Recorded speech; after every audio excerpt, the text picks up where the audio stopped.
कौन बनेगा नेता। नगर निगम के चुनाव पास आने वाले थे। पूरे कानपुर शहर में टिकट को लेकर मारामारी शुरू थी, लेकिन सबसे ज्यादा चर्चा में वार्ड नंबर 40 की सीट थी। वो इसलिए क्योंकि इस बार वहां की सीट महिला के लिए आरक्षित थी। अब सवाल ये था कि चुनाव लड़ेगा कौन। इससे पहले ठाकुर साहब वहां से पार्षद थे और इस बार उन्होंने अपनी पत्नी सीमा ठाकुर को टिकट दिलवाई और ठाकुर साहब की शान के कारण सीमा जी ने 20,000 वोटों से चुनाव जीत लिया। अरे बधाई हो सीमा भाभी, अब तो आप वार्ड की पार्षद बन गई हैं। अब तो हमारे काम आप ही करवाएंगी। अरे ये तो सिर्फ नाम की पार्षद बनी है, वो तो महिला सीट आ गई, वरना पार्षद तो मुझे ही बनना था। अब भले ही चेहरा इसका होगा, लेकिन पावर तो मेरी ही होगी। अरे वाह भाई साहब, क्या दिमाग लगाया है आपने भी। आइए आप लोग, खाना लगा दिया है सबके लिए।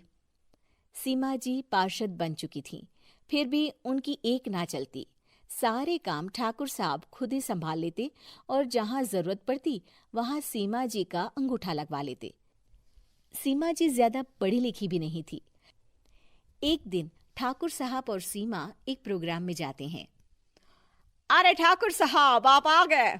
ओहो, पार्षद मैडम भी आ गई हैं। स्वागत है आप दोनों का। लगता है हमारे पार्षद फंड का सही इस्तेमाल हो रहा है। चलिए अब उद्घाटन करते हैं। ये लीजिए ठाकुर साहब कैची, आप ही सबसे पहले प्रवेश कीजिए। सब लोग आगे निकल जाते हैं और सीमा जी पार्षद होने के बावजूद भी पीछे खड़ी रह जाती हैं। वो देखती हैं कि वेलकम बोर्ड पर उनका नाम है, लेकिन महिला होने के कारण कोई उनका सम्मान नहीं कर रहा। अगले दिन एक आदमी उनके घर आता है। अरे ठाकुर साहब नमस्कार। कल ना हम नोटिस किए कि हमारा घर तो अवैध है और नगर निगम वाले उसे तोड़ने आ रहे हैं। अरे कुछ कीजिए ना ठाकुर साहब। देखो भाई, मैं तो ज्यादा कुछ कर नहीं सकता, पर अगर तुम सबकी जेब गर्म कर दो तो कुछ हो सकता है। कुल मिलाकर 4 लाख लगेंगे। अरे 4 लाख ठाकुर साहब? अरे भाई, मैं अपने लिए नहीं मांग रहा हूँ। दरोगा है, इंजीनियर बाबू है, बड़े साहब है, सबको देना पड़ता है ना थोड़ा थोड़ा। बोलो है मंजूर? तभी वहां अचानक सीमा जी आ जाती हैं। अरे ये आप क्या कर रहे हैं? पहले इन्हीं लोगों से तो आपने वोट मांगे, अब इनसे ही पैसे ले रहे हो। अरे चुप रहो तुम, तुम्हारा काम है सिर्फ अंगूठा लगाना, तुम वही किया करो। मुझे दूसरे काम तुम मत सिखाओ, समझी? और तुम ना जाओ, अब पैसे लेकर आओ, वरना जेसीबी किसी भी वक्त आती होगी। सब कुछ ऐसे ही चलते रहता है। एक दिन सीमा जी और ठाकुर साहब को एक लोकल मीटिंग में बुलाया जाता है। वहां पर कई और अधिकारी लोग भी मौजूद रहते हैं। अब मैं चाहूंगा कि ठाकुर साहब हमारे बीच 2 शब्द कहें। मेरे प्यारे भाइयों और बहनों, आज मेरा सौभाग्य है कि मैं आप सबकी सेवा दिन रात कर पा रहा हूँ। आपने मेरी पत्नी को भारी मतों से जिताया है, इसलिए मैं आप सभी का शुक्रगुजार हूँ। मैं आप सबसे वादा करता हूँ कि हमेशा की तरह हमारे वार्ड में किसी को कोई तकलीफ नहीं आने दूंगा। सभी लोग तालियां बजाने लगते हैं। अब मैं माननीय पार्षद मैडम को स्टेज पे बुलाना चाहूंगा। अपने नाम को बुलाया सुनकर सीमा जी एकदम चौंक जाती है।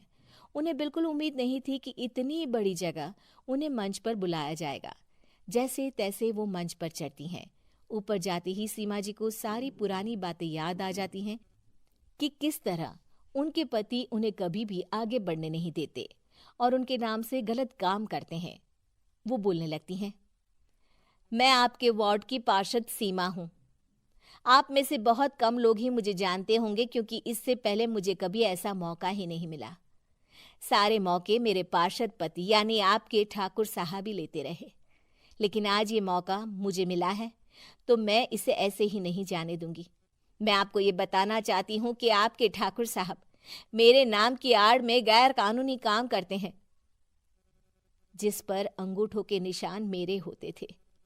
इसीलिए मैं अपनी गलती मानती हूँ और आज अपने पद से इस्तीफा देती हूँ, ताकि आगे से कोई गलत काम ना हो पाए।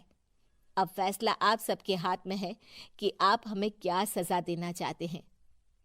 सीमा जी की बातें सुनकर ठाकुर साहब के चेहरे का रंग उड़ जाता है और वो शर्म से मुंह नीचा करके वहां से चले जाते हैं और पद से इस्तीफा देकर ही सही सीमा जी अपने आप में आत्मविश्वास महसूस करती हैं।